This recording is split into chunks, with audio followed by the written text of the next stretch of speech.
Start na natin yung recording. So, ito yung kata for today.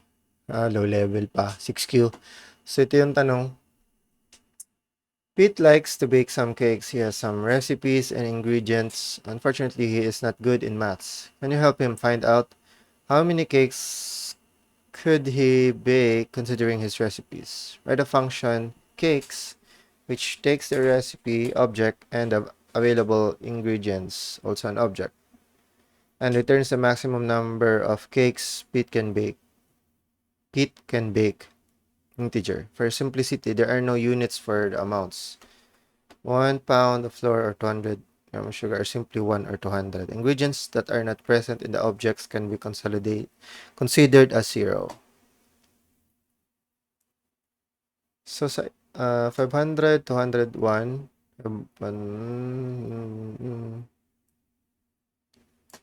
pero di nila nilagay dito kung ilan yung kailangan para bumuo ng isang di nila nilagay dito kung ilan yung kailangan para bumuo ng isang cake. Recipes, tapos available. Ito yung recipe. Ito yung available. Okay.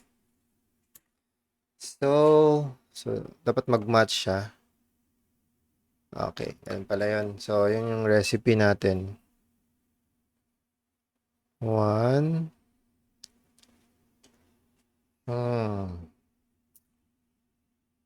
So, gawa muna tayo ng result. 0. Return natin yung result. Dito natin gagawin yung logic natin. So, para daw gumawa ng isang cake, gamit yung recipe na to, 500 ang flour, 200 ang sugar, 1 ang egg. So, for example, kung meron kang flour na 1,200, ilan yung pwede mong gawin dyan? So, meron kang dalawa, sugar 1,200, so pwede kang gumawa ng tatlo. Yan lang yung kailangan niya. Tapos, milk, i-ignore na natin to. So, sabi niya dito, dalawa lang yung pwede magawa. Kasi yung flour mo, dalawa lang. Sugar, kasya siya. Ilang sugar yung pwede dito. Eggs, 5. So, pwede nating i-consolidate lahat yan. Ilagay natin sa isang array lahat ng results. Tapos, lagay natin sa array yung results. Tapos, kunin natin yung mean. Kasi kung ano yung pinakamababa, yun na yung pwede mong gawin. Apples, flour, sugar, milk, sugar, flour.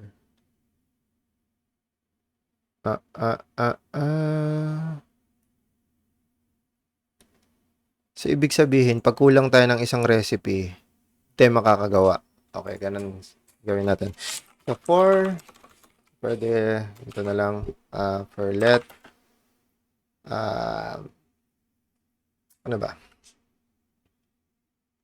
So, kunin natin yung let recipe keys. So, object keys recipe. Yan. Let available keys is equal to object let keys available. Mas strict ko gumawa dito sa sa F12 sa separate na console. Try natin dito. So yun. So kung ano yung console log muna natin yun. Just to make sure. Console log recipe is tapos available is yan. Na-log natin. Try natin to. Yan. So, ano nilabas niya? Nag-return siya ng 0. Okay, tama. So, flour, sugar, eggs, milk. So, yung gagawin natin, ito yung gagamitin natin sa loop. Kung ano yung recipe. So, it means, if wala yung value sa recipe,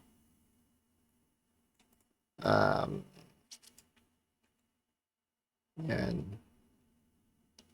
Kaya naka-array yan eh. Sige. Example, for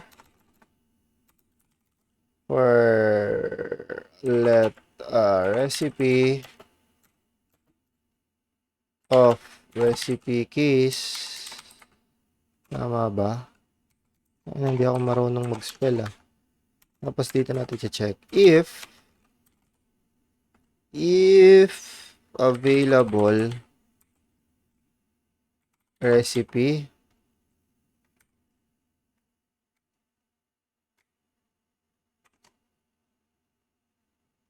Oy, dito na medyo mahirap. So, kunin natin siya para malaman natin yung cons required amount. Pwede ano na to, cons na to. Kasi hindi naman natin babaguhin yung values niyan. Cons tayo dito. Kasi hindi naman talaga natin babaguhin yung values niyan. Yung result, since babaguhin natin siya, pwede yan na yung result. Pero, yun na nga. Yung result natin, sige, kanin. Cons required amount is equals to recipe key. Ay, hindi. Let item na lang dyan. Item, recipe item. So, kunin natin yung value kung ilan yung kailangan niya. Okay, tapos, if-floor natin. So, for example, 1.5 yung result. Floor natin yan. So, 1 yung result niyan. Floor. Mat.floor. Available recipe. So, instead na recipe yan, item yan. Available item. So, ano yung item? If available, tapos base dito. Yung keys na kinuha natin dyan sa recipe. If available item, so if nag-e-exist siya. Okay. Available item. Yep. Okay. Tama na yan. So,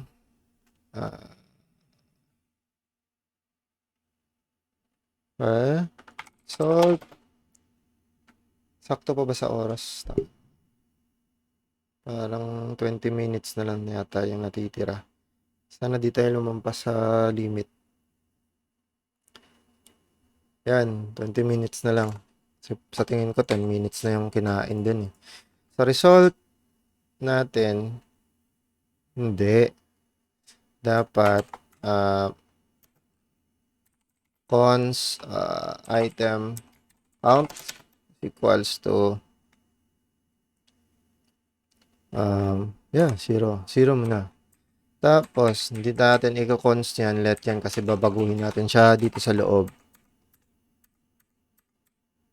Okay.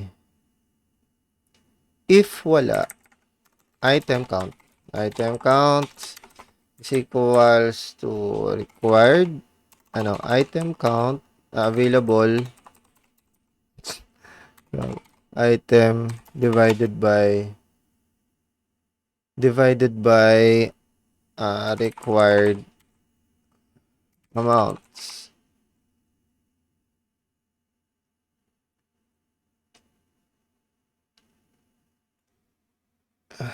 If hindi siya sakto, tapos mat.floor tayo dyan. Mat.floor.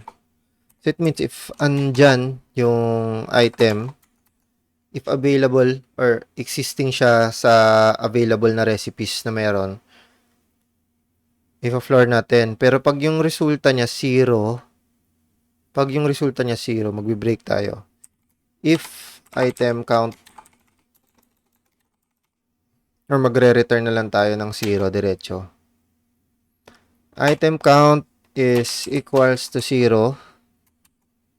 Kasi andyan yung recipe pero hindi siya makakagawa ng at least hindi siya sapat na makagawa ng isang cake.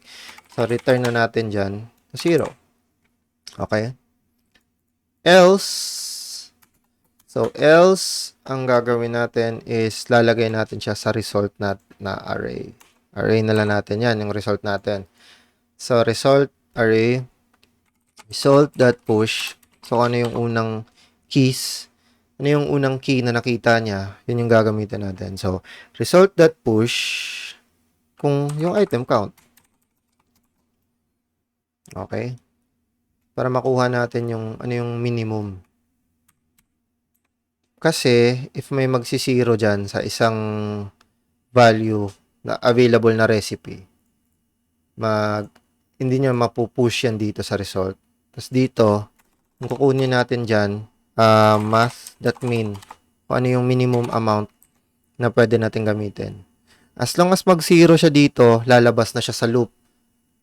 Actually, lalabas na siya sa whole function. Magre-return na siya ng 0 kasi wala tayong pwedeng gawin na cake. Return math.min, tapos kunin natin yung value ng result. So, yun. Save na natin yan.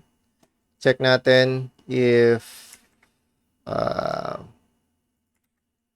okay ba. O, tama siya kasi nag-result siya ng 2. Tama siya. Okay. 2. Walang 0 sa values doon. Try natin to. Dapat expected natin dyan is 0. Uy, may mali. Apples 3, flour 3, 100. Okay. So, dito, since nag-result siya ng minimum niya 3, na dapat 0 pala. So, for example, ito, apples 3, flour 300, sugar, if hindi siya available,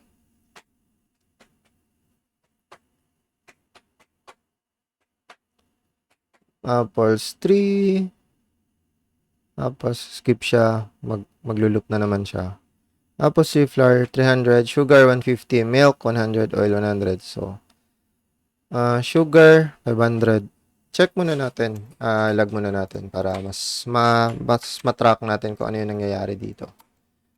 So, dito, check natin kung ano yung value ng result. Okay. Yan. Try natin. Yan, yun. Dito tayo sa ito pangalawa. Check natin yan. Okay. So, first item, apples. Ito yung first na loop. First na na-check niya, sugar. Apple, wala siyang apple. So, dumiretso siya sa kabila. So ganito yung gagawin natin. If wala yung item sa kabila, return na natin ng 0. Kasi hindi naman siya kasya sa ang daming windows. Hindi naman siya kasya sa ano nga yun? Hindi siya kasya sa kasi wala siya Hindi siya existing. So, if wala siya, return na natin diretso yan. Diba? I'm sure merong mas madali dito. Pero ito yung solution ko na mas madali ko siyang i-track or ma-explain. Ito yung isa sa solution ko. Yun. At lalagay na natin dito. Yan. Tapos test natin. Test. Dapat pasado yan. Okay. Attempt na natin yan. Yep. So, pass na tayo. Submit na natin. Medyo mahina yung internet. So, sana ma-upload na agad. So, ito na. Ito yung sinasabi ko. Maraming magagaling. So may mga solutions na mas pinaikli talaga nila. So ito yung sample dito. Return object keys. So kinuha niya yung keys sa recipe. So ito ano na to? Explain ko lang. Kita ba to? So gaya nito, ito yung ginawa niya. So object.keys, medyo same sa ginawa natin, object.keys. Pero siya, ginawa niya in one line. So object.keys, so ito yung magre-return ng array. Diba? Array ng keys. Reduce, nag-reduce siya ng kung ano yung value. Kasi dito sa pag magre-reduce ka, ang mangyayari dyan, for example, meron kang array of numbers. Pag i-reduce mo siya, ang mangyayari dyan, gagawin niyang pinaka smaller form. Parang ganon. Try natin para mas ma-explain natin ng maayos. So, dito, for example, ito, ang ginawa niya, 1. Ito itong line na to, ito yung part ng reduce. Ito yung initial value or yan yung initial value. Pwede yung maging 0 or kung ano yung ilalagay mo dyan. Pero dito, yung gusto natin i-check, console log natin yan, kung ano yung val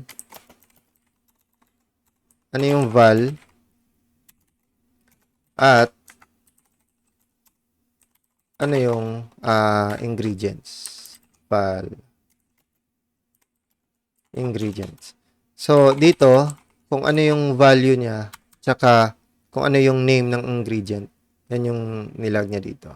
Check natin kung ano yung resulta.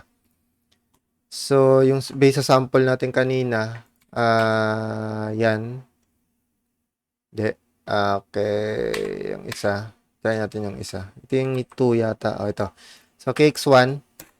Check natin. So, first value, yung sinabi ko kanina, yan yung initial value na dineclare mo dito. If nilagay mo dyan 0, 0 yung magiging value dyan. So, dito, yung first na value na, next na value na nakuha niya is flour. Next is undefined. Next, yung ingredient natin is, so wala, hindi niya nilagay yung ingredient. So, X undefined. Console, kasi pareho. So, value niya is undefined. Yan yung lumabas dito. Okay. So, ginawa niya naman dito. Ginawa niya na naman. Ang ina yan. Dito, gumawa siya ng separate return value. Kasi dito, kung ano yung return value mo, yun yung ilalagay niya sa accumulator or dito sa result dito. So, yung ginawa niya, kinuha niya yung same sa ginawa natin kanina, yung view muna natin yung result. Saan yung solutions. Solutions. My solutions. Saan ba yung my solutions dito? Ilang yan? Bakit di may pakita? Ito. So, may solutions tayo. Ano yung solution na pinasa natin? Pizza Baker. So, 'di ba? Ang ginawa natin dito, kinuha natin yung item count, nag-default tayo ng 0, tapos gumawa tayo ng math.floor para ilagay ng value dito. So, yan din yung ginawa niya. So, math.floor, ito yun. So, available ingredient. Kung ano daw yung available na ingredient. Okay. Tapos, available as ingredient. Dito. Tapos, recipe, ingredient. So, ito yun. Flour, sugar, eggs. Dinivide niya. Ito recipe. Kung ano yung value dito, or 0. So, ito yun. 0. So, kung wala daw tong value, ito yung gagamitin by default. So, yun. Tapos, val. Ano yung val? Yun. So, ito yung val initial value na nakuha niya dito. Tapos, dinivide niya ano yung value. Tapos, kukunin niya kung ano yung minimum. So, minimum, kagaya yung ginawa natin dito sa result. Yun. So, para at least mas makita natin yung resulta, lalag natin yan. So, gaya nito, ingredient,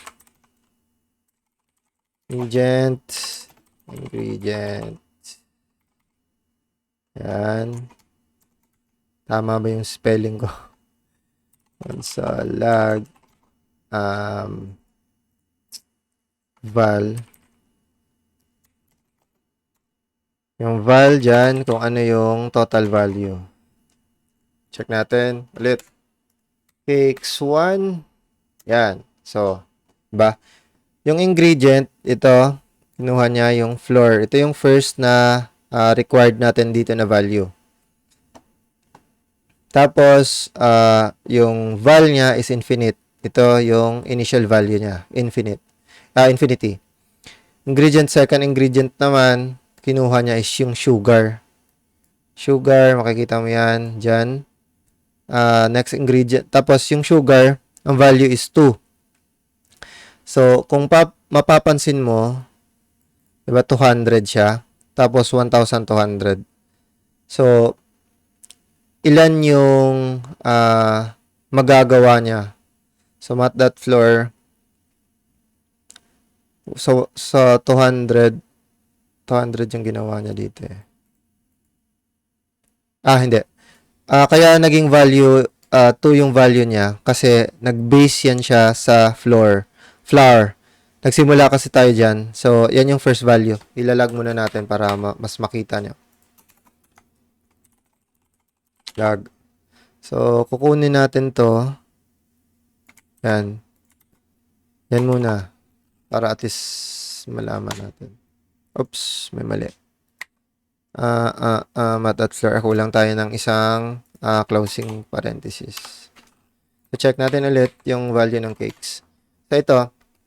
So, yung ingredient, flour, ang initial value is infinity. Tapos, 2 yung result dito sa mat.floor na available ingredient divide by recipe. Diba? Yung recipe natin is ito.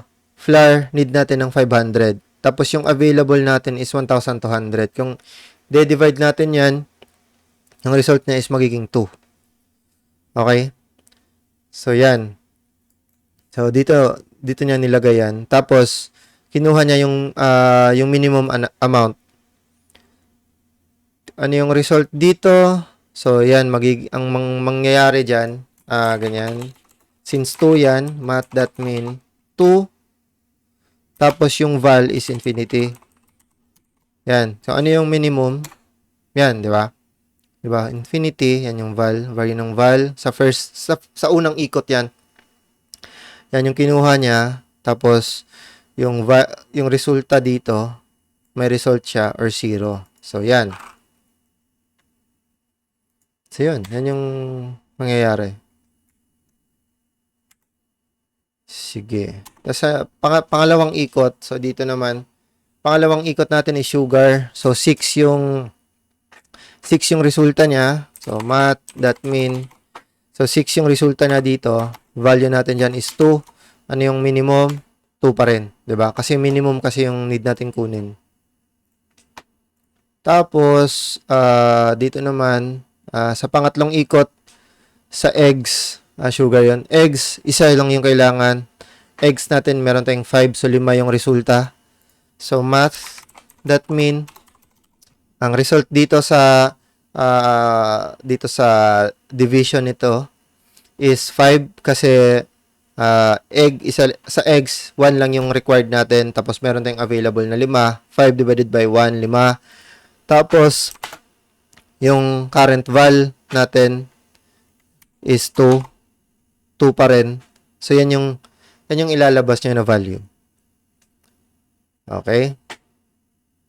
So, yun. So, sa pang-apat na ikot, first, second, third, sa pang-apat na ikot, ito yung nangyari.